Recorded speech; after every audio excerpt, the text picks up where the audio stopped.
मिथिला जय मैथिली सब गोटा के प्रणाम करै छी। और चलू आब रेसिपी बनबै छी। तऽ मतलब ई ग्रीन प्याज, हरा वाला प्याज कहियो, सग्गा प्याज कहियो, अपना सबके तऽ सग्गे प्याज कहै छै। एकरा धो कऽ बढ़िया से लऽ लेलहुँ हँ। नया वाला छोटका आलू लऽ लेलहुँ हँ, ओकरो बढ़िया से काटि लेलहुँ हँ। प्याज के नीचा के पार्ट काटि लेलहुँ हँ अलग से, साग अलग से, हरा मिर्ची काटि लेलहुँ हँ। आब कढ़ाई लोहिया बैसा देलिए गैस पर, ओहिमे जीर डालि देलिए, कनी हींग डालि देलिए, एकटा सूखा मिर्ची डालि दै छियै।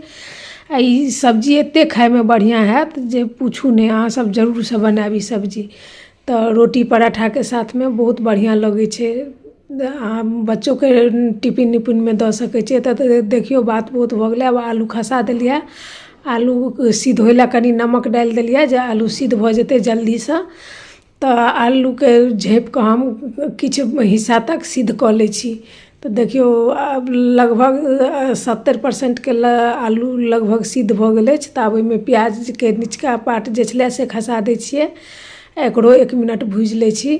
भूजि कऽ एहिमे किछु मसाला डालि दै छियै, बेसिक मसाला, बेसी नहीं किछो डालबै, ओहिना ई बहुत स्वादिष्ट बनत। तऽ एहिमे धनिया पाउडर, हल्दी पाउडर आर मिर्ची पाउडर डालि कऽ एकरा बढ़िया से भूजि लै छियै। भुजा जेतै तहन आब एहिमे ई जे प्याज, सग्गा प्याज रखने छी से डालि दै छियै। डालि कऽ आर किछु देर भूजि लै छियै, 2 मिनट करीब झाँपि कऽ। आ झाँपि कऽ एकटा इहो फायदा छै जे नमक देखियो, झाँपि कऽ ई फायदा छै जे सब्जी जल्दी पकत। आ नमक हम पहिनहियो देने छलिए, ताहि दुआरे फेरसँ नमक देलिए। तऽ हिसाबसँ देबै जे बेसी नमक नहीं भऽ जायत। आब एकरा सब्जी भूजि लेलहुँ हँ, तैयार अछि। आब एहिमे चाट मसाला कनी डालि देलिए जे चटपटा बनि जायत सब्जी। सब्जी बनि कऽ तैयार अछि।